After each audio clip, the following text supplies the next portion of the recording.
Our very special guest today, David McRaney, is a journalist and a lecturer fascinated with brains, minds, and culture. He created the podcast, You Are Not So Smart, based on his 2009 bestseller of the same name and its follow-up book, You Are Now Less Dumb. Both of these, as well as his two other books, are available today for a very limited quantity, so you better hurry after the talk, for sale and to be autographed. On the show, he's interviewed many amazing guests, such as Temple Grandin, Terry Crews. Before the podcast, he cut his teeth as a newspaper reporter and has become an editor, photographer, voiceover artist, television host, journalism teacher, lecturer, and a tornado survivor. Most recently, after finishing his latest book, How Minds Change, he created a 6-hour audio documentary on the history of what it means to be a genius. That is the subject of his next book, and we are very much looking forward to that. Today, however, he will discuss the science behind what we do and do not change in our minds. Please welcome David to the CFFC.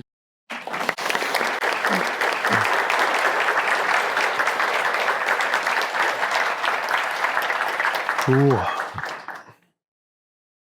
Do I use this or do I use this? Right. Okay.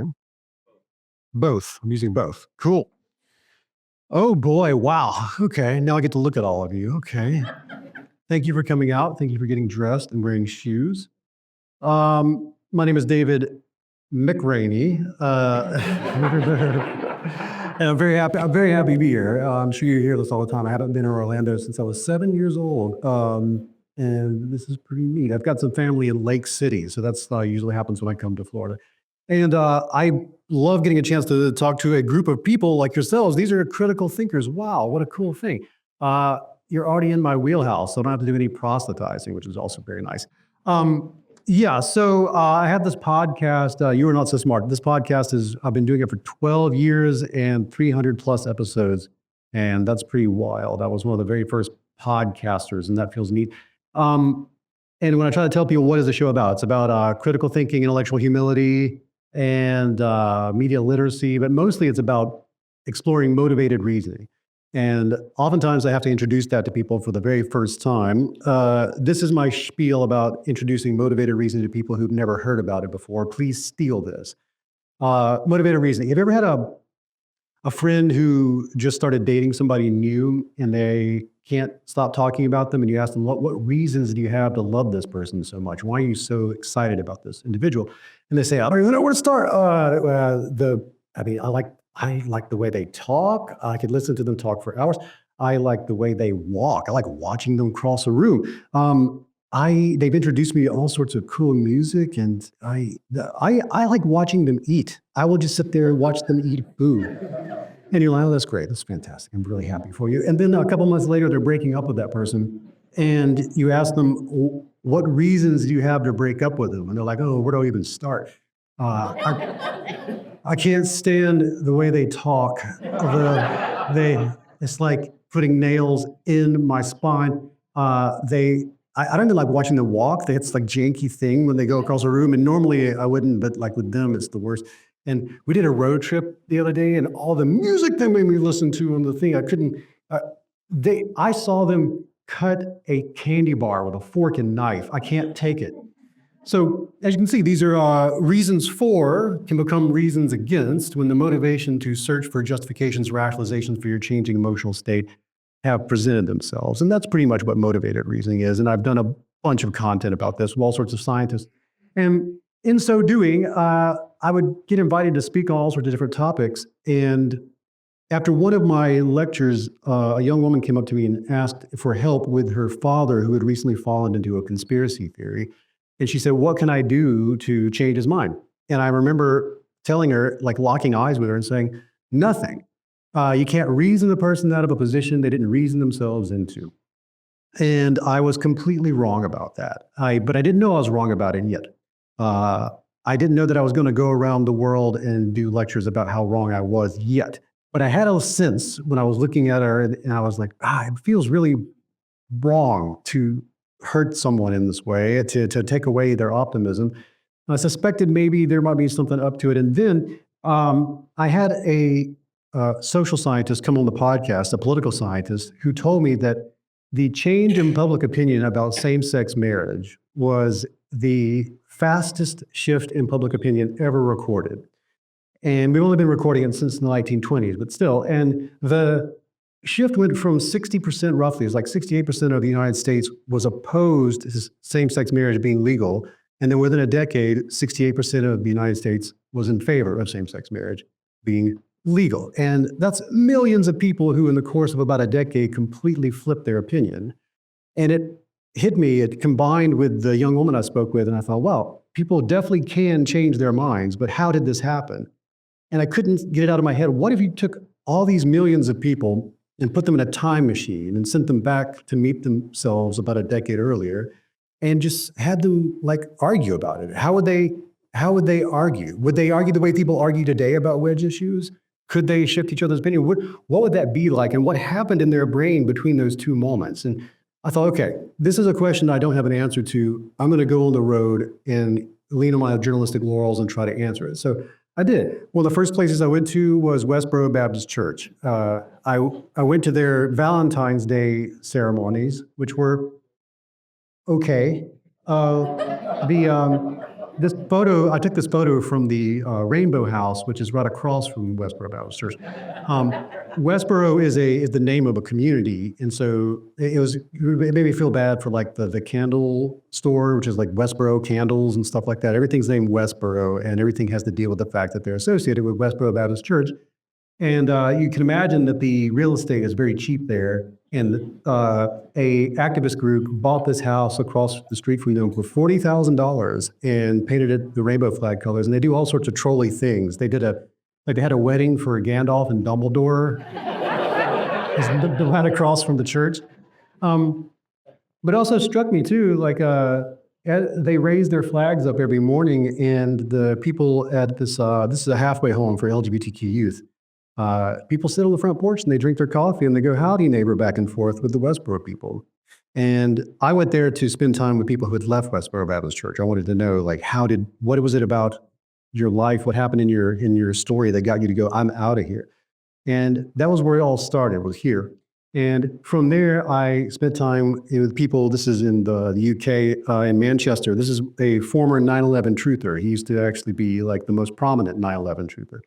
And then he went on a trip, and he was on a reality show where they talked to people who are conspiracy theorists, and he got to meet all sorts of experts in demolition and people who had actually lost loved ones in 9/11 and hugged them. And he changed his mind. But he was a huge YouTuber in the community, and when he put out the YouTube video that he had changed his mind, the other people in the 9/11 truther community, they did something heinous. They went on Facebook. They found pictures of his niece and nephew. His sister had not protected her Facebook page. They took their faces, cut them out, put them onto child pornography, and sent that to his mom.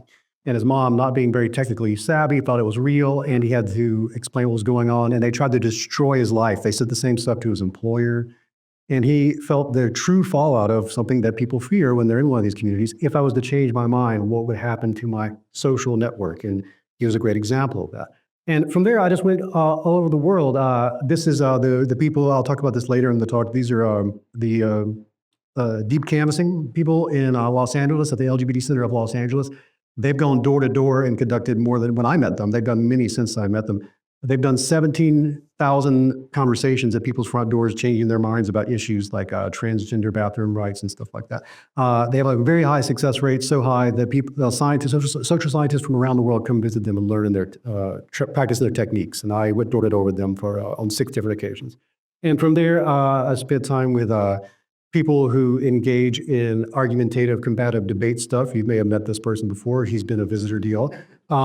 In Austin, I spent time with people who do street epistemology, very similar to deep canvassing.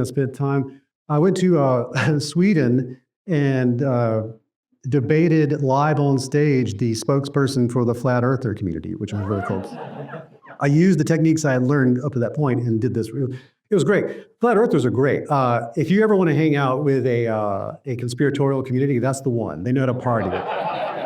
They really knew how to party, and I was able to use my experiences with them to help put together a documentary that's on Netflix right now. The documentary on Netflix about the Flat Earther community, Behind the Curve, I was a contributor to that thanks to this experience. And Mark Sargent here, he was great. Afterward, we went out and drank and partied and had a good time and talked about life. Flat Earthers are, it turns out, intellectually curious, scientifically humble, fascinated with how the world works people. They just have one very particular sticking point. And once you get past that, though, they're fascinating. I also hung out with scientists who study everything from how color vision works to how children create their models of reality. I went to major advertising firms and PR groups who use everything that these scientists do to help you pick out which soap you're going to like for the rest of your life. And I hung out with all the scientists who have created all these different models of how people do and do not change their minds, and it all amounted to a book, How Minds Change. And I'm very happy to tell you that, yes, I have changed my mind completely about all this. I don't think anyone is unreachable. I think that everyone can change their mind about just about anything. And the major problem that happens, especially with groups like this, is that you keep trying to use a ladder to get to the moon, and then you don't get there over and over again. You think that it's impossible. But the truth is you're just using poor tools. And I want to show you some of the things I learned in doing this project today. So first, that's a brain. And when we're talking about changing people's minds, it's important to figure out what is it that's changing when a mind changes. And when you talk about this academically, scientifically, it's usually broken down into three things: beliefs, attitudes, and values. And it's important that you know that these are three different things. Beliefs are propositions that we consider to be true or false. For instance, I could tell you that I think Patrick Swayze played James Bond at some point. No, he did not. If I believe that, then that's either true or false. But if I was to say, I think Patrick Swayze was the best James Bond of all time, that's an attitude. And if I believe it's true, those are two separate things, and you can get them mixed up. Like when people think that President Trump's the greatest president who ever lived, that's not a belief. If you attempt to use techniques that alter people's beliefs, when you're attempting to alter a person's attitude, you will fail. And it's important that you know the difference between the two. Chocolate cake is delicious is different from thinking that chocolate cake is better than strawberry cake. And values is just a hierarchy of where you think you should put your energy, your money, where you should put your effort. If you think that money should be going to schools instead of aircraft carriers, that's in your value structure. And of course, all these things are connected to each other. You can have a belief about your attitude, you can have an attitude about your belief, and you have values based on the other two things. But make sure you keep them separate. So how do these things change? Well, the first notion of how this stuff works comes from the work of Jean Piaget. Every time I get a drink, I get a cocktail, I remember Jean Piaget. This is the first thing they teach you in psychology school is Piaget's work with children. Do you remember this? You have a glass that's short and you have a tall glass and you have a short fat glass, and you pour one into the other. It doesn't make more liquid, but it kind of looks like it does. I always think that whenever they give me one of those glasses, and I'm like, I know what you're up to. Piaget told me what you're doing. There's a certain age in a child's development in which they don't know that. It's very easy to trick them. They think that you magically made more liquid. But there's a certain age where you don't have to teach them anything where they go, I know what's going on here. And Piaget was like, oh, okay, so knowledge construction has a age pattern, and he wanted to understand how knowledge is constructed in the mind, and he developed the genealogy of knowledge construction. And he gave us these two wonderful terms for how minds do and do not change. Assimilation, which is the interpretation of novel information as further confirmation of what you already understand. And accommodation is when you have to take something that you've never seen before, and it clues you into the fact that your knowledge is either incomplete or incorrect, and you have to update. And the best way to demonstrate this is, like, whenever a child sees a dog like this, all the adults tend to do something like, dog, look, dog, pretty dog, dog, and they're teaching the child that's a dog. And in the mind of the child, something's happening sort of categorical. They think, okay, naked, covered in fur, walks on all fours, has a waggy tail, cool, dogs. And then later on, they'll see something like this, and they'll say something like, dog. Or if they're a little more advanced, they might be like, big dog. But what's going on in their mind? Well, they're attempting to assimilate it into their existing model of reality. This is a schema that already exists that says it's naked, it's covered in fur, it's walking on all fours, it's got a waggy tail, it's not a person. Seems like dog stuff here. And then you have to say, no, that's a horse. And the moment they acknowledge that's a horse, which is an act of accommodation, they must expand their mind to take it in. They have to create a new category. And it's a potent category because that category subsumes the other category. That means, oh, wow, if there are other kinds of things like this, I have to create a new category in my mind. And they might not have a word for it yet, but it'll be something like creature or animal, which suggests there might be a lot more of these out there. And then that changes the way they see the world. And that's the interplay of assimilation and accommodation. But as you can see, assimilation is easy. You just say, I knew that was what that was going to be, or it fits in with what I already understand. And you can do the work to make things fit in there that ought not be in there. Accommodation takes a lot more effort. It actually really takes more calories in your brain to accommodate new information. That's why most of us don't do it if we can avoid it. And that is the first thing we have to get over when it comes to dealing with people who refuse to change their mind when you ask them to do so. It was probably best put in this study right here, one of my favorite studies. Let me introduce it. Bruner and Postman at Harvard in the 1950s, they had a group of subjects, participants as they prefer us to say it in science these days instead of subjects. Here's what they had them do. They gave them little clickers, and they said, we're going to show you, when you click the button, you're going to get a playing card. And we want you just to say out loud, what is the suit and color? Just identify the card by its color and what's on the card. And then when you do that, press it again. We're judging your reaction times. And they said, got it, let's go. And so here's how the study went. They'd be like, click, that is a black two of clubs. Oof, click, that is a red ace of spades. Got it, click. That is a black nine of diamonds. They really started to slow down like this. And then they were click, that is a gray, no, say a black king of hearts. And they really started to freak out at a certain point as they got more and more of these. What they didn't tell the subjects was that they had control over the number of anomalies that they were going to get. And they would slowly increase the number of anomalies in the mix as they clicked the buttons. And they watched that people would get slower and slower with the clicks until they reached a total freak out point where they would try to say things like they were gray or purple or something like that. And they reached that point, they called it the perceptual crisis. They were having a perceptual crisis, but they internally did not know what was going on yet. They'd look at a card like this, and at some point, instead of saying it was a red ace of hearts, they'd say it was purple. And they had no idea why they were doing it. And here are actual quotes that subjects actually said in this study at this point when they had their freak out. Well, I'll be damned if I know whether it's red or what. It didn't even look like a card that time. And this is my favorite one. I'm not even sure now what a spade looks like. My God! Total freak out. And the freak out was always the second before they went, oh, I see what's going on here. You changed the color of the cards. The freak out always preceded that moment. And you could graph it out. It's beautiful. As they increase the number of anomalies, the response time gets slower and slower as the response time increases. But at first, the anomalies are completely invisible. They just said it out loud. They didn't even notice that they had changed anything. Total assimilation. Then they started trying to make it fit into their model reality. They tried to brute force push it in there. They were saying, no, you will be assimilated. You're purple now. You're gray now. But that starts to fail them, and that's when they have their freak out. And the freak out is always right before they create a new category. And they go, oh, okay, you changed the color of the cards. I now live in a world in which the colors of cards can be changed.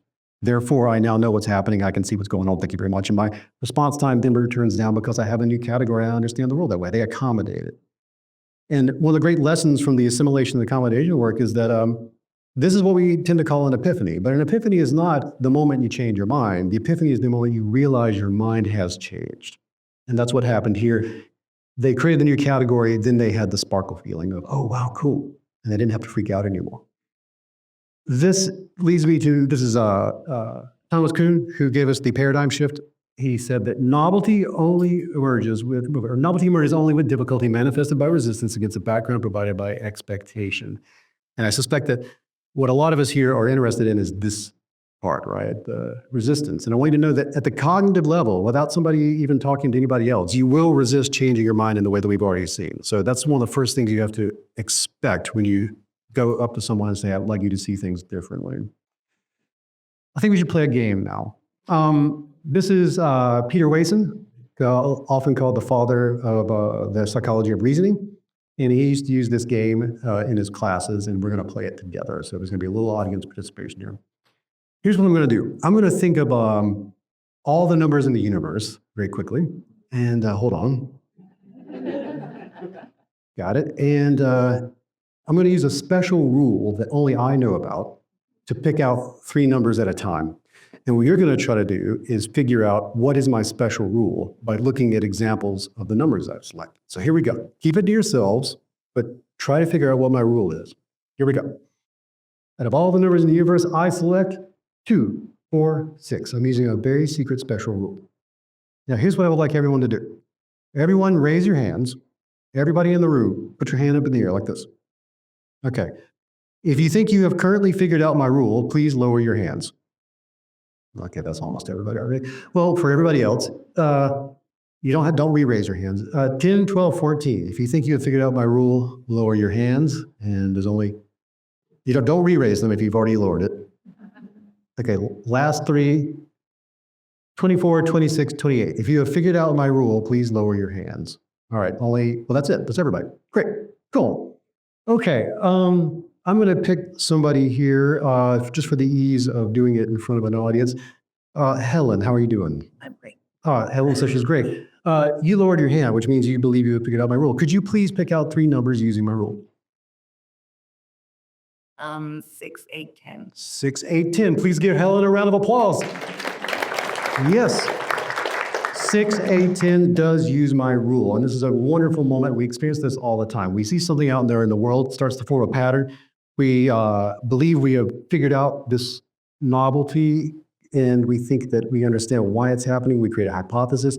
We go looking for confirmation of what that hypothesis is true. And when we get that confirmation, we stop looking for any more information. In psychology, the term for this, it's a very unsexy term, it's the makes sense stopping rule. I would have loved it if they had created that is just not that's too wordy for me. But it's exactly as it sounds.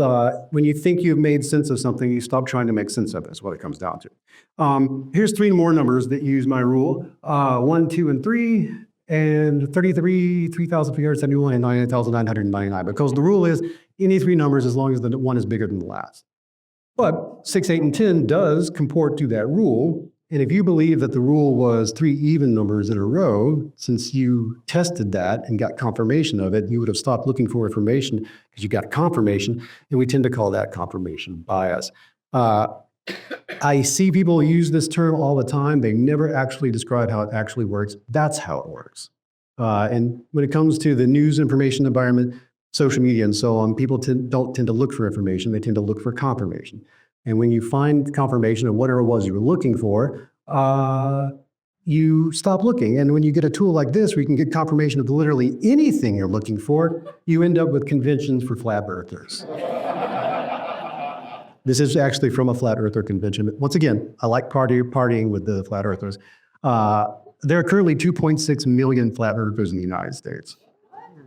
They meet just like this, and they have little communities all over the country. And they have a pretty robust presence on the internet where they talk amongst themselves and then go out and argue with other people. 2.6 million of them. And when they go looking for confirmation of their beliefs, they find them. And then they stop looking for more information once they do. So do know that this is also out there. This is part of the resistance. Again, they're not arguing with anybody. This is just happening in one person at a time in their own brain, and resistance manifests that way. It's another thing you're going to have to come up against. So what do we do about all this? Well, I think for us to describe the sort of techniques that actually work, you need to understand something about the brain. I want to send you out into the world and have you have conversations with people that work. And to do that, I think you need some self-knowledge. And I need you to understand something called naive realism. If there's any hope of making any progress out there.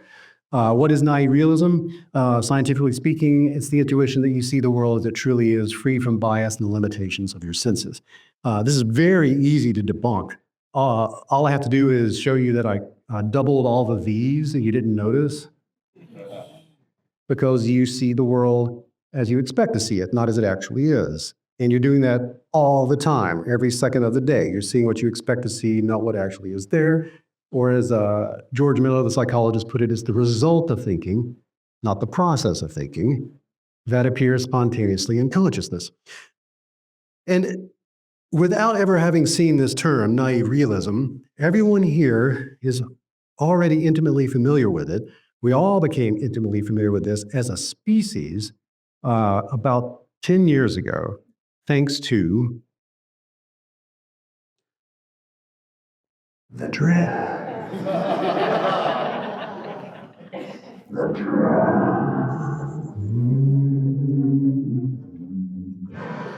I have spent a lot of time with the dress. I have never been anywhere in any room in the world in which people weren't already familiar with this. The entire species, the entire human drama, we all experienced the dress together 10 years ago. It may be the last thing we ever do like this.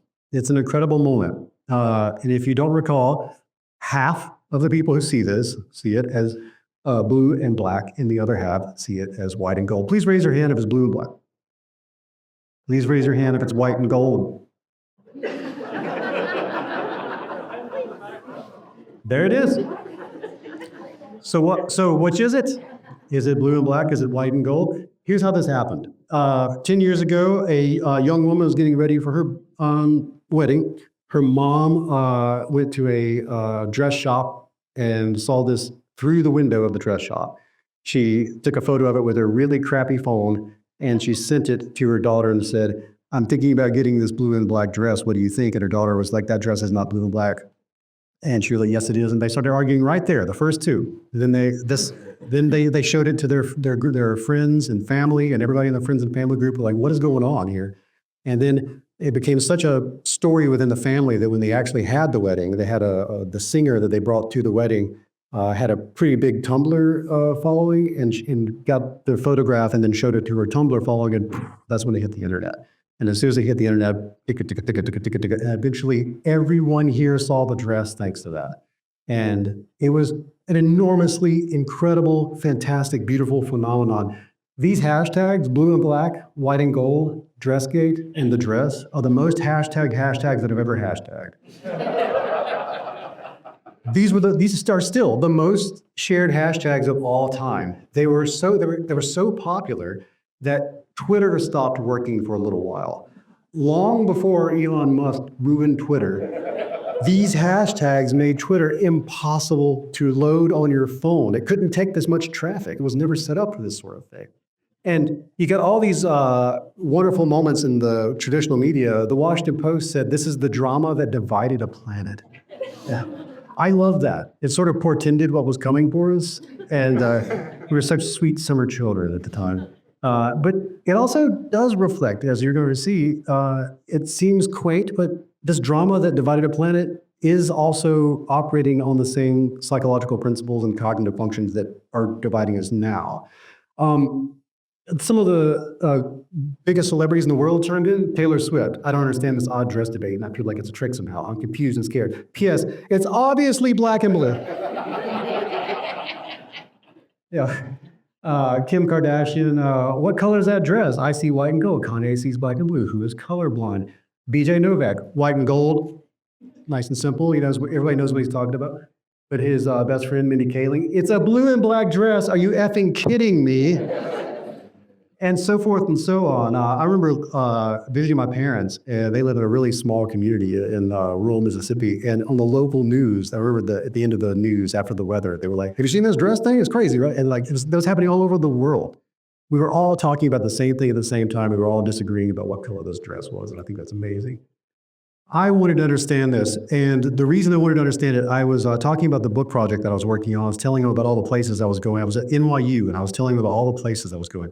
And one of the cognitive scientists there said, you've got to talk to the neuroscientist here who is studying the dress. I was like, why? Like, you'll see. I was like, why? And so I I set up a meeting and I did. This is Pascal Walsh on the left and Michael Karlovich on the right. They're two neuroscientists and they study vision. They study how brains make sense of the world through our eyeballs. And they took it upon themselves to make sense of the dress because this was the biggest thing that ever happened in the neuroscience of vision also. They had never seen an image like this either. They said that the chances of this occurring naturally, about 1 in 10 billion images are like this. About 1 in 10 billion images are the sort of image that people will not agree on, and they'd never gotten one like this that had landed in the whole world talking about it. They're like, we have to figure out what's going on. And they had some suspicions about what might be happening. One of the things they were very concerned with was if they were going to make sense of this, they had to create what they called a perfectly perceptually ambiguous color object. And they wanted to study this the way a physicist would study something. They wanted it to be hardcore science. They wanted to have lots of numbers, lots of quantification.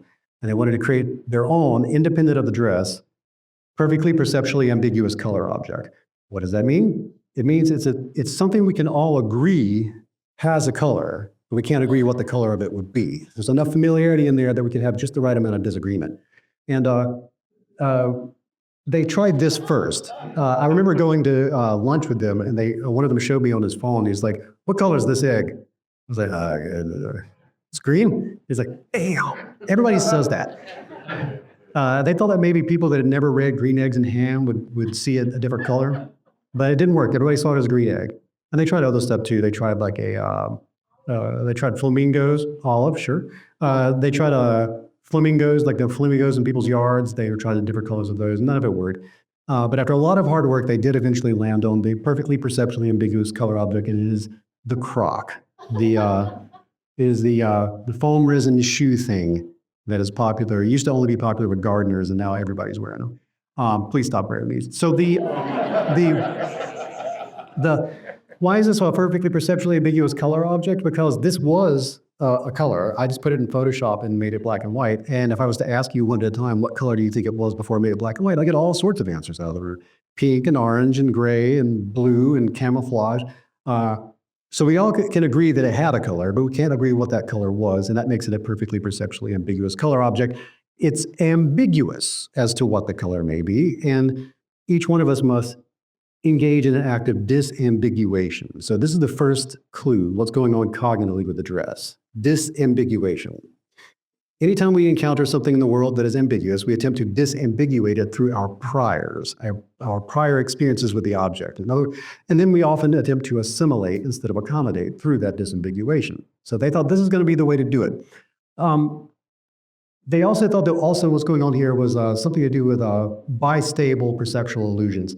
These are called interpersonal bistable perceptual illusions. You're probably familiar with the duck rabbit, and this is called Rubens' vase. You're probably more familiar with the one that's just a stark black and white, but that's the original one from some old German text.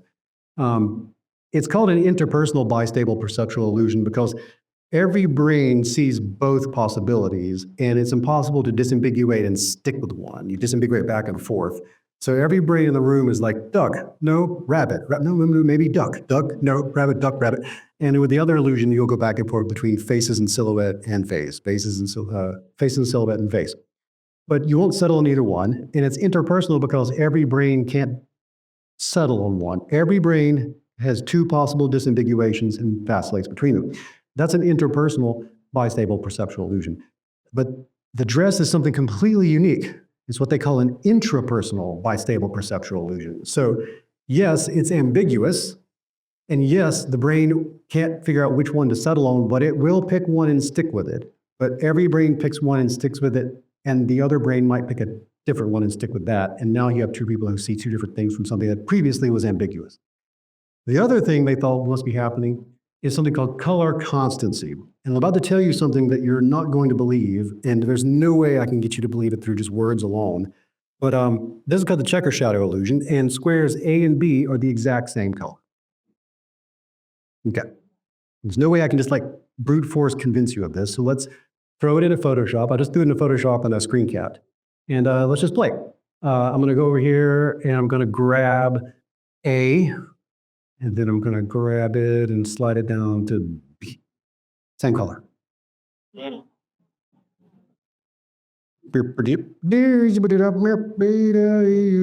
Uh-oh. Okay. So, and now let's go do it with, I'll do the same thing with the B square.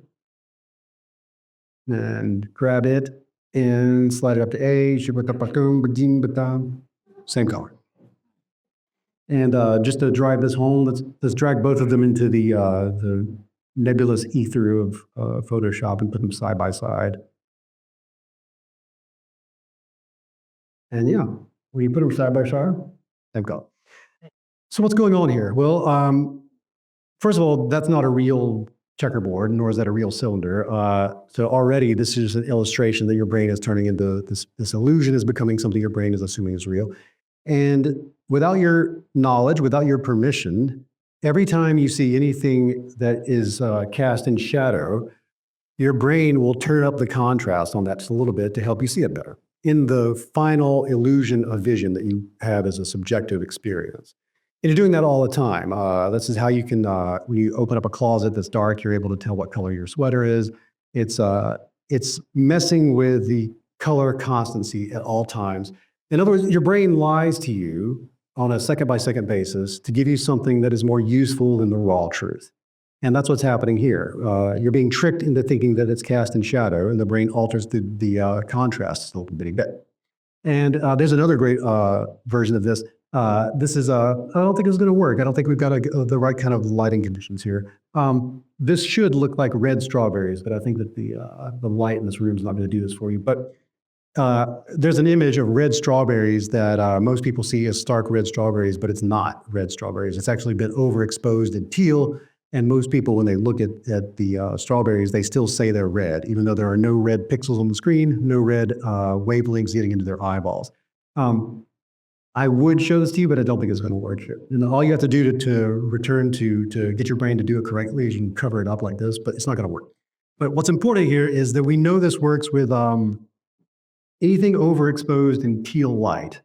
The brain will assume if that image is red and it's been overexposed in teal, it could be dangerous for you to see it improperly, so I'm going to make it red again. And there are a lot of hypotheses as to why we do this. Some are like, you need to see ripe fruit. Others are like, you need to see blood. And if it's overexposed in teal light and you see it as gray, then you might not recognize that it's blood or a fruit or something. And we have this tendency to make things that are black and white thanks to this trick of light. We tend to turn them red even when they aren't actually, you aren't actually experiencing red wavelengths going into your eyeballs. Okay, so these psychologists and neuroscientists are looking at all these things, combining them together, and they're thinking, I think this could help us understand what's going on with the dress. You put it all together, and they did this incredible study, 13,000 participants, very conservative p-values, lots of replication before they put it out to the public. They had very specific conditions, not excluding participants for things that otherwise would they be excluded for. And they did it open science. They just gave it away and let other labs repeat it. And they did it. We now know why people see the dress differently. And the reason people see dress differently is because of the prior experiences that people have had with overexposure. The light that we're experiencing right now is coming both from these windows and from these overhead lights. And incandescent light that comes from artificial sources tends to be on the yellow side. And if something was to be overexposed in that sort of light, it would be overexposed on the yellow side of the spectrum. If you're getting light from the sky, it tends to be on the blue side of things. And during the daytime, it will be overexposed in blue light. And the image of the dress is completely ambiguous, the nature of its overexposure. It's just overexposed. And so every brain tries to guess, well, what kind of light is it being overexposed in? And if you spent most of your life in living in a way where most of the time something's been overexposed, has been overexposed by skylight, then you'll presume it's overexposed in blue. And if you spend most of your life in a way where everything that's been overexposed has been overexposed by incandescent or artificial light, you'll assume it's overexposed in yellow.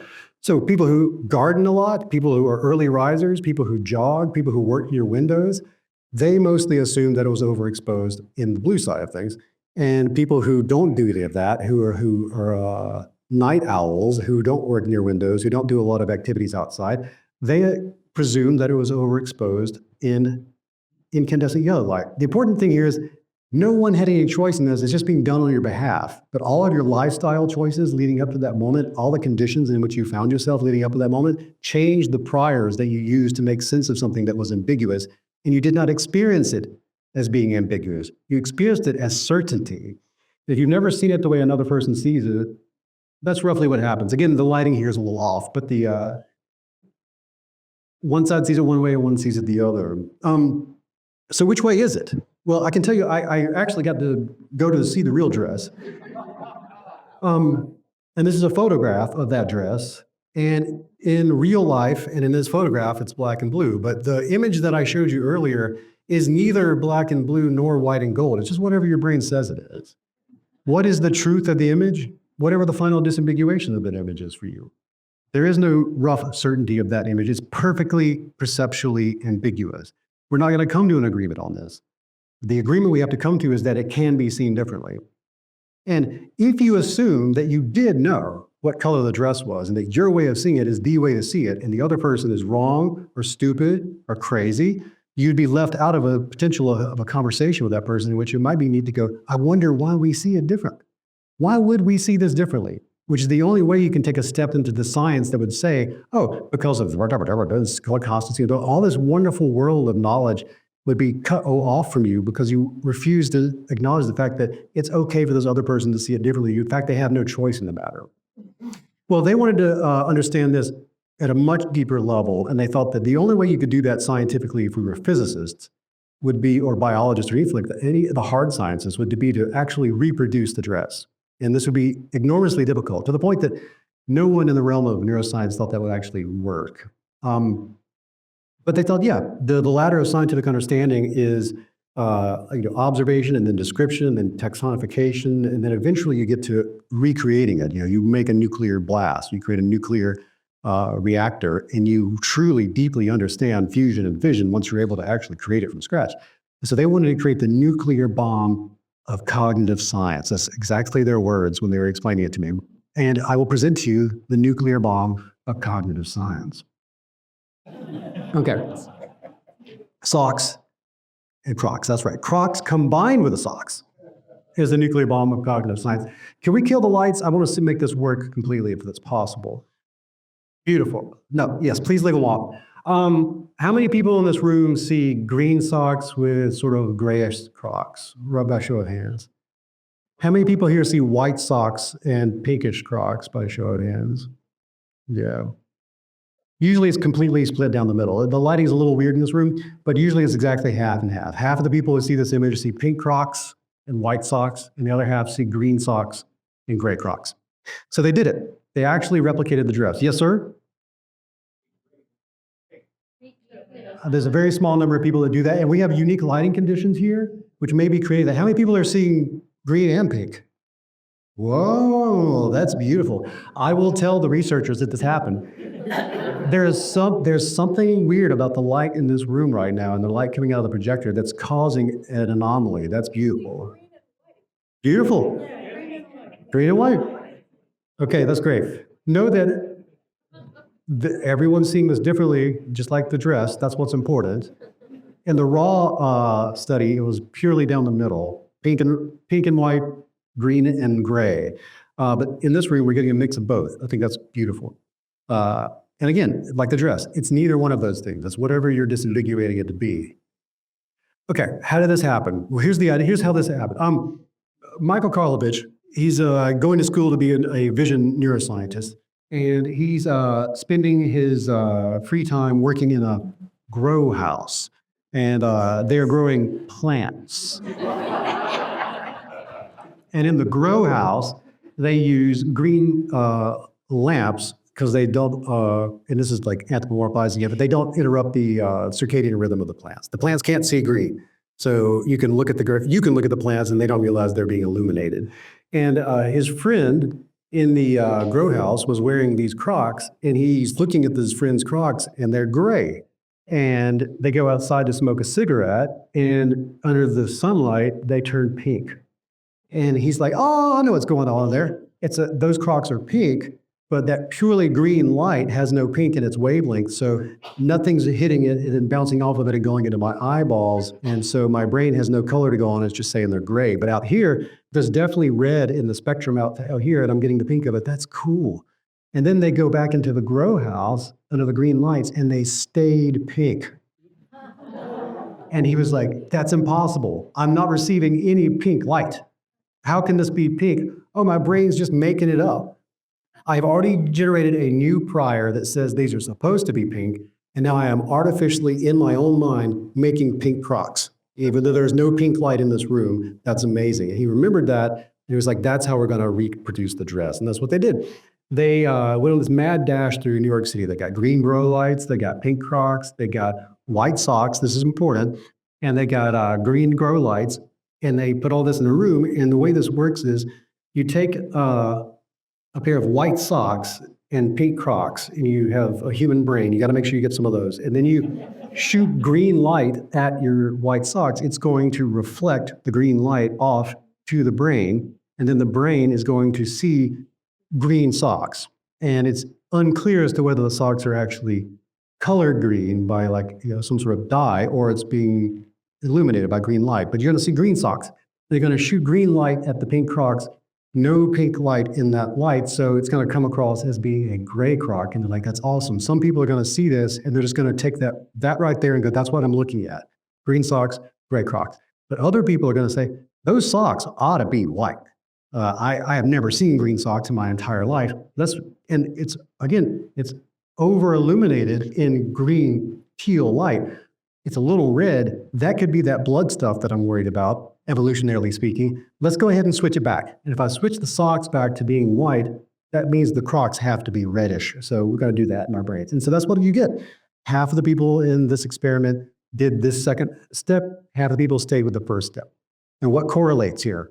And this is the part that is maybe unsettling, and I'm sorry to bring this to your attention, but what happened here wasn't the same as experiences with over-illumination. It turns out the older you are, the more likely you see pink Crocs and white socks. Because all the socks you've seen up to now have been pretty much white. And you don't think you think socks are white, and they ought to be white. So your brain does the editing in that direction. The younger you are, the more likely you see them as being green socks and gray Crocs. So you're seeing this group of people, based off of their experiences with socks, keeps the truth of the light, and this group of people, based on their experience with socks, edits up a little bit. And just like before, all of these experiences this person has had with socks leading up to this moment, all the choices they've made, all the things that have happened to them they had no choice over, led them to seeing two completely different realities when it comes to the color of these socks and Crocs. And they created a model for this called SURFPAD. Substantial uncertainty combined with ramified or forked prior assumptions causes disagreement.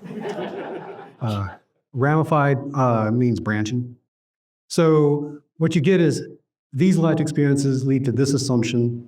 These life experiences lead to this assumption. When you confront a moment of something that is ambiguous, you have two different life experiences, a shared ambiguity, but neither person on either side of this recognizes the ambiguity. On each side of this, what they get is a different certainty. And those different certainties results are the argument. We will argue with one another when we have two different certainties. And if you have two different certainties, that means that we're going to be really, really upset that the other person won't just see it our way. And it cuts us off from the opportunity to say, I wonder why we see it differently. And only behind answering that question could you ever get to all the stuff that I just showed you. Or you ever even assume that there could be something to see. That's why it's important that when you meet someone who disagrees with you, it's really important to sit down and try to compare notes with them in some way, because you may be encountering something that's so complex that you're going to have to create a new category to accommodate the complexity. This is a moment for you to avoid the pull, the draw, the seduction, the allure of assimilation, and this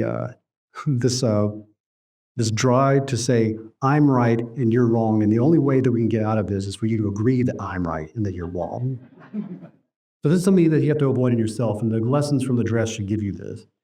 And you're going to have to argue. You're going to have to argue with people. Arguing is the way that we get out of all these things. And despite what you may have heard or may believe now, I'd like you to entertain the possibility that arguing is fantastic. Arguing is great. I want more of it. I want people to argue all day long. I want you to argue online about every little thing, but I want you to do it in a way that we go in the direction of an outcome that leads to the truth, or at least to being less wrong at the very minimum. And there are ways to go about doing that. And one of the most important things is having this cognitive empathy that I've been describing, that other people may not have any choice but to see the world differently than you do it. They have no choice but to have the certainty, and it feels like certainty. It's very difficult to push against your own certainty. The other thing that people are going to do is they're going to justify and rationalize every single thing that they think, feel, and believe. And you're doing it right now. This is one of my favorite studies that demonstrates this. They had people imagine they had flipped a coin, and they gave a little card that said, the coin flip came up in your favor. They had them pick heads or tails, and they told them what they got. If it comes up in their favor, you get $200. And if it doesn't come up in your favor, you lose $100. So they show everybody which way the coin flip turns out. And then they give them all the same little card. And the card says, you are now offered a second identical gamble. Do you take it? When they did this, in exactly the way I described it, 80% of people chose to flip again. And so what we're moving into now is an exploration of rationalizations and justifications. I love this so much because when you want to eat the chocolate cake, you can find a reason to eat the chocolate cake. Everybody wanted to keep playing. So people who were ahead $200, they told the experimenters, yeah, I'd like to play again. I'm ahead, so I can risk it. And the people who were down 100 said, yeah, I'd like to play again. I need to win back what I just lost. This is very basically how every casino is in operation. So what's important here is everyone wants to keep playing. If they have a reason, they'll make up a reason to keep playing if they have a chance to do so. But in a second run of this experiment, they flip the coin and they tell them it's come up one way or the other. But we're going to tell you at the end of the experiment which way it came up. But right now, we are not telling you if you have won or lost. But we're going to offer you a second identical gamble. Do you take it? And in this situation, everyone says no. Now, they could say, I don't care which way it comes up. I'm going to come up with a reason to keep playing. But they couldn't say that because they had not been given any material from which to form a justification of their behavior. But if you give somebody the teeniest amount of opportunity to do so, they will. And that's the power of justification. It's the power of reasons. And I think this is a group that's uniquely situated to understand what I'm going to tell you here. And so that usually takes a lot of effort to get across, but I think you'll get it, which is there's a big difference between big R reason and little r reason. In psychology, big R reason is propositional logic. And little r reason is just coming up with reasons, coming up with justifications and rationalizations. In psychology, justification is the primary output of your reasoning system.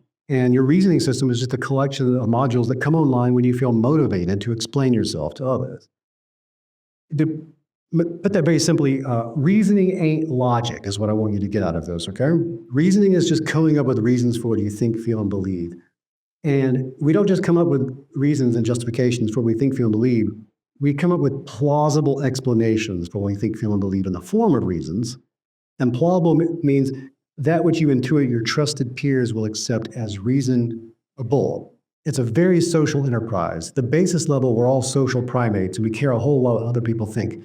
And all of your reasoning will be done in such a way to convince people that are in your community that you came up with a good reason for what you think, feel, and believe.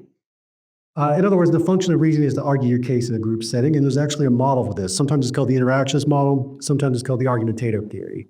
And it posits that reasoning itself evolved to facilitate communication between peers where misinformation would be unavoidable. You don't know whether or not the other person is trying to mislead you, or they're just wrong, or they're inexperienced. You can imagine like an ancient hunting party is trying to go where they want to go. You've got three people looking in three different directions. It's very important to combine all those different worldviews into one worldview. And one person may be saying, I don't think we should go there. I went there once and I was attacked by a bear. And the other person's like, I've been going there my entire life. I've never seen a single bear. And now the third person's got to look between the two and say, okay, give me all your reasons, give me all your reasons. And this is pretty much where it comes from. The thing about this, though, is everything I'm telling you was not accepted or well understood in psychology up until fairly recently. In my first book, You Are Not So Smart, was coming on the heels of books like Thinking Fast and Slow. And that whole period of time in psychology was trying to convince everyone, look how ridiculous we all are. Look how bad we are at logic. Look how bad we are at reasoning. And we're not. We're not bad at logic or reasoning. We're just lazy and biased. We're lazy and biased. Those are the two things that we actually are, which is good. We should be lazy and biased. I would like you to give me if you're looking for your keys, I want you to look for them in your kitchen. I don't want you to stage a expedition to Mars to see if your keys, you might have made it to Mars. So let's be biased, and then also let's be lazy. That's how we get things done. It just gets problematic as we scale it up and as we try to make sense of things, like why is there a sun up there and stuff like that.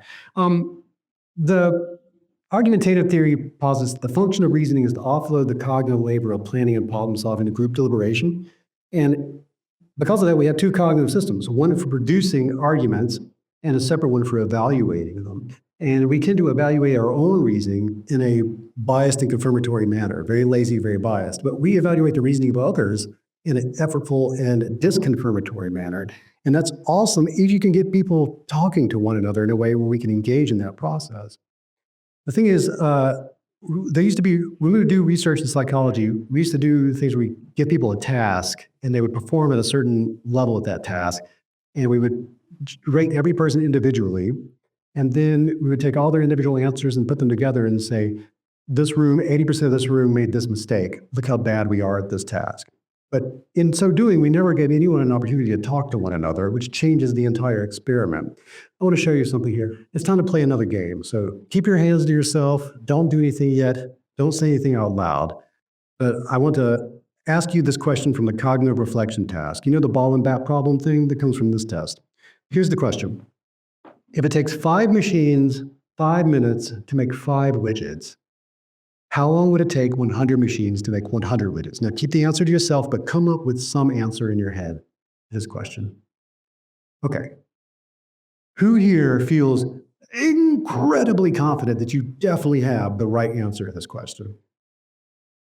Okay. You, ma'am, you feel like you have the right answer to this question? What is your name? Nancy. Nancy, what is the answer? 100. Who here agrees with Nancy? A few. Who here disagrees with Nancy? You, ma'am? What's your name? Yeah. What do you think the answer is? 10,000. 10,000. Who feels like 10,000 is the answer? No. We have a big no. Who vehemently disagrees? Just over here. Hold on. Okay. I see your name tag. Carol. Carol, what do you think the answer is? 1,000. 1,000. Who thinks it's 1,000? Okay, I see someone who just fell over in agony. Okay, I'm gonna go back here. Please tell me, Anita, what do you think the answer is? 5 minutes. 5 minutes. Oh boy. That got a different kind of response from the crowd. Anita, please explain your reasoning. You have to do this. No, here you go. Please explain why it's 5 minutes.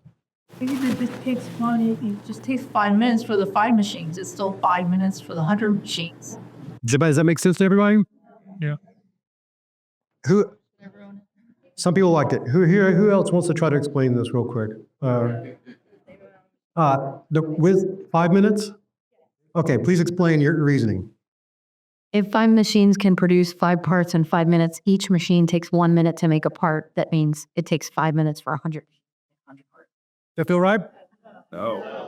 We still have a few holdouts. By show of hands, who here agrees that it's 5 minutes? That's most of the room. Okay. For the sake of time, I can keep doing this until we have total consensus, but I want to show you what happens. Okay. This is the problem, right?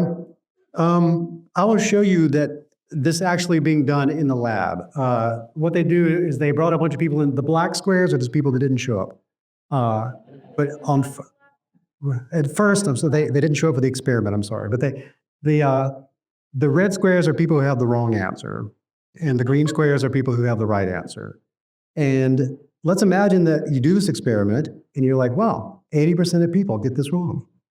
And then let's say you do hundreds of experiments where you only ask everybody, what's the answer to the question? They get the wrong answer. And you say, wow, look how silly people are. Look how bad they are at logic. Amazing. We are really bad at reasoning. That's the takeaway you get from this. If you never let people talk to each other, if you never let something happen like where I'm walking around with the microphone, and that's what we did for decades. And that's how you get all the books like Predictably Irrational and even my own work in the beginning. it's a false way of seeing how people work because he didn't do the next step, which is let's let all of these people talk to each other. And that's what they would do. And here's what happens when you let people talk to each other. The people immediately convince their neighbors. And if you let it run, you get a little thing like we were experiencing here, a little back and forth, right?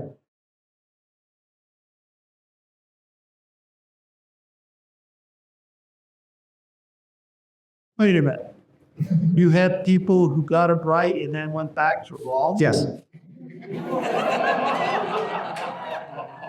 But finally, what eventually happens is everybody flips over to the right answer. It takes someone explaining it the way you explained it.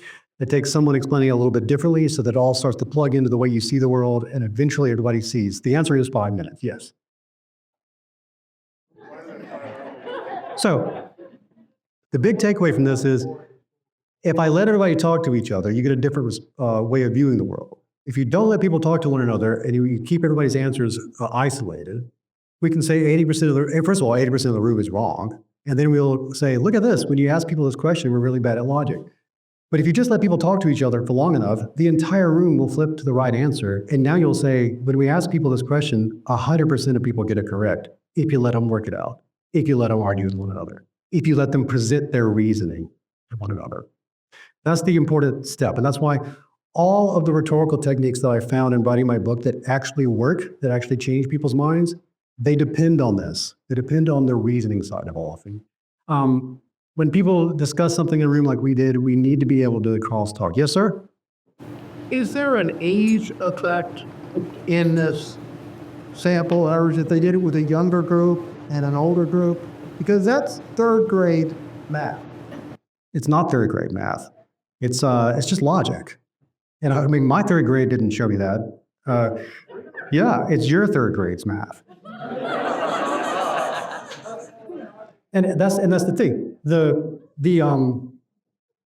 There are age effects, but the age effects differ depending on the question. Some things will have age effects that older people are more likely to get right. So younger, it all depends. There's a bazillion factors that come into play. But until we can crosstalk with one another, you might say in the conversation, "What's wrong with you people? They told me this in third grade." And then everybody hates you. And now it's going to be difficult for you to convince them because you've shamed them. And shame is a really difficult way to get people across to your side. Another person is like, no, that's fine, that's fine. I understand what you're saying. I'm just messing with you. Yeah. If I ask you why the sky is blue, some people in this room will get it right off the bat, and some people don't remember what they were taught in school, and somebody's got to bring them back up to date. The important thing is that we have to demonstrate reasoning in these situations. And when you're talking to each other, you're going to need that. All these groups that I found that use this, they have this in their method. This is deep canvassing uses a technique that requires reasoning. Motivational interviewing, which comes from the realm of therapeutics, psychology, they use methods that use reasoning. Street epistemology uses method, uses reasoning. What blew my mind about all three of those groups is they had no idea that any of each other existed when I first met them. They were working independently, and many of them had no idea that there was a scientific foundation for what they were employing. But over lots of iteration, when I spent time with deep canvassing, they had done 17,000 conversations. That's a lot of iteration. They kept what worked, they threw away what didn't work, and they eventually zeroed in on a method that has an incredibly high success rate to the point that there are many papers written about their work. Similar with street epistemology and, of course, with motivational interviewing.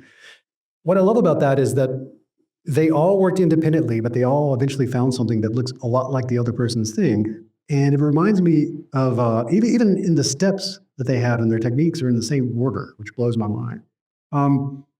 It made me think about this. Like if you show this image of the very first airplane, the Kitty Hawk aircraft, to a child, and you ask them, what are you looking at? A child will go, airplane. Because airplanes look like airplanes. Why do airplanes look like airplanes? Well, if you want to create an object that can get up off the ground for an extended period of time, you have to get over a lot of problems. You have to solve a lot of issues. Material science and weight ratios and fuel to engine size and airfoils, and all these things have to be overcome to create something that can get up in the air and stay there. And a rhetorical technique that actually has a high success rate of changing people's minds on issues, it tends to look like the way one of those things looks because brains work a certain way. And as social primates, our brains work a very particular way. And we incorporate and acknowledge information that we disagree with in a very particular way. And to overcome it, you have to do certain things. And it turns out the reason employing the method that focuses on reasoning is the way to go. There's a term for this now in cognitive science. It's called technique rebuttal. Topic rebuttal is two people at a lectern debating one another. And they're using facts. I have facts, you have facts, I have evidence, you have evidence, and the evidence is what's in combat with the other person's evidence. Technique rebuttal says the facts are not exactly the most relevant thing here. What's relevant is how you are interpreting that stuff. What technique are you using to make sense of this? What reasons do you have to believe differently than I do? What reasons do you have to hold that attitude? What reasons do you have to have a value structure that is in contest with mine? And let's explore it together. And just like we did with the widgets and the machines, presenting your reasoning is very powerful compared to just giving me an answer that is based off of, well, I have the remember. I want you to walk away with something you can use here. And I took all the methods and I sort of mushed them together into one single set of tools. You can look up deep canvassing online. You can look up street epistemology online. You can look up motivational interviewing online. And they're all slightly different from one another, but this is the basic format. Establish rapport. You need to assure the other person you are not out to shame them, and then ask for their consent to explore their reason. We have a representative from the street epistemology community who can see this right away. This is very similar to this. What was your name? David. David from street epistemology is here. I'd like to give him a small round of applause for his all the way from Seattle. I had no idea you were going to be here, so this is really cool. Don't shame the other person, even if they should be ashamed. I know that sucks. Okay? Like if you're talking to a super racist, a Nazi, to a misogynist, you're talking to somebody who is anti-trans, yeah, they should be ashamed. But if you start there, you just lost the opportunity to change their mind. You have to not shame them right off the bat. I know it sucks. I totally understand nobody wanting to do that, but you have to avoid shame initially. Then you ask for a claim. You confirm their claim by repeating it back in your own words. Ask if you've done a good job summarizing it. Repeat it till they're satisfied. If they use different words that you use, switch to their words. And clarify their definitions. You use their definitions, not yours. Ask for a measure of confidence. Ask what reasons they have to hold that level. Ask what method they're using to judge the quality of the reasons. Listen, summarize, repeat, and wrap up and wish them well. So that being said, before I leave you, let's do one last audience participation thing. Let's just do this. I have got a way of demonstrating this in front of an audience that doesn't get into politics or anything weird. I just need somebody who wants to play along with me. Who would like to do this? I'm just gonna grab somebody. Here we go. What's your name? Liam. Come join me. I need one mic. Everybody, Liam. Please have a seat. All right. I guess we'll just do one mic back and forth. Is that okay, David? Let's get two mics. Liam, first of all, how are you? I'm good. How are you? I'm super good. Where are you from, Liam? Tennessee. Tennessee. Cool. See if that works. Testing. All right, cool. Liam, you're from Tennessee. How in the world did you end up here in Florida? Short version is my parents moved here while I was in grad school, didn't have a job, moved down to live with them while I was job hunting, found a job in Orlando. Oh, man, do you like this job? The job that I found, that living out of my parents' house, is not the same job as I have now. Did you like that job? No. No, good. Do you like the one you're doing now? Much better, Yeah, yeah. much better. Awesome. Okay, I'm very happy for you. We can keep it weird and ambiguous. I'm just going to assume you're like a NASA test pilot or something. All right, we're going to do a quick demonstration. You could just do it to acknowledge the fact that we've spent a lot of these people's time. It's going to be very easy. I'm just going to show how this works without having to get into anything super deep. Here's what I'd like to explore with you. What is the last movie you remember watching? My bad memory will trip. Yeah. Yeah, it's okay if you're wrong. It's just the first one that comes to mind. Can I do a TV show instead? I prefer a movie. It makes it easier.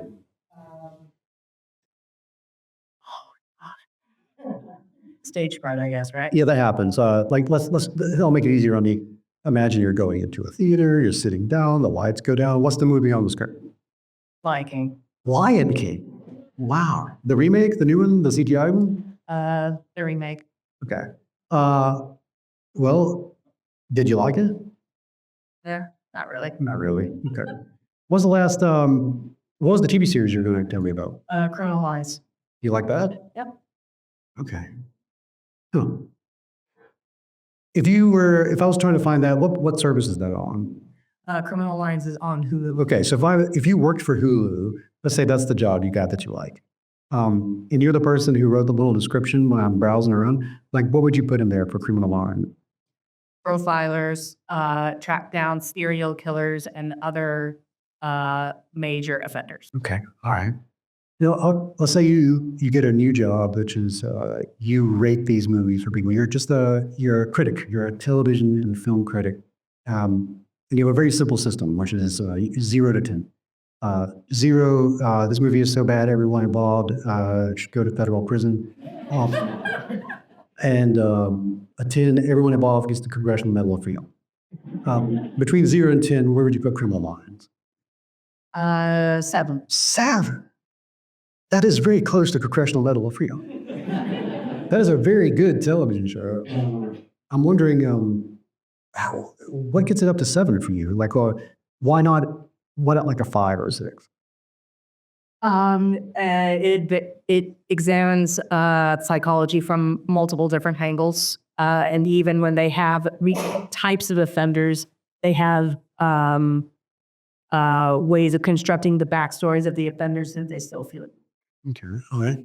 But still, this sounds good, but it didn't get an 8. What keeps it from going up to 8? It's extremely formulaic. Okay. Are there any other shows you have watched that are sort of involved in the minutia of the investigative process in this way, using psychological tools that get above 7 for you? None that I can think of. Okay, so it's up at the tippy top. Are there any formulaic television shows that get up into the 8 territory for you? Probably the original CSI series. Okay, what does CSI have that this show doesn't? It examines death and murder without a psychological component. So there's a lot more ways for people to die or be murdered. This is being recorded, but you will list. Initially, I thought the way you liked about this was the psychology stuff, but we were trying to find a show that was formulaic and better, that still did the like investigation stuff. Now you're telling me it's the murder. Is the murder the part you like, or the psychology the part you like? People are varied in their motivations. And even though there's a lot more ways to murder, there's a lot more diverse paths to murder. Is the diversity of murder, the diversity is what you like? I guess so. I guess so. That's a great answer. That's the kind of answer I'm looking for. We could talk about this for a good solid 20 minutes, but we'll let you get out of this for a second. Leo, thank you very much. All right, Julian, you're right there. Isn't it neat? Leo was articulating things that I'm assuming you probably have never articulated really before, right? Not in this way. And there's a reason why you like this stuff. And it may not be initially the reason you think you like it, but either way, I didn't know, you didn't know. We're having a cool conversation. You can do this about anything. We could be talking about pizza. We could be talking about national politics. We could be talking about things that are going to affect our lives, right? But the method is still the same, is trying to get at what are the real reasons behind what you're thinking, feeling, and believing, and are those defensible reasons. And all of these rhetorical techniques use a method similar to that. And you can do this today. I really task all of you, the next conversation you have, your dinner conversation, just do it with something. The best thing to do is movies and television is the way introduction. What's the last thing you watched? Did you like it? What number would you get it? Why not higher? Why not lower? And once we have that why not higher, why not lower, you now have a reason floating out there. Is there something else you'd give a higher score to that has the exact same reason behind it? How come it's higher? And you will start going deeper and deeper and deeper. And eventually you're going to get to the atoms and molecules of your decision making. That's where the fun stuff happens.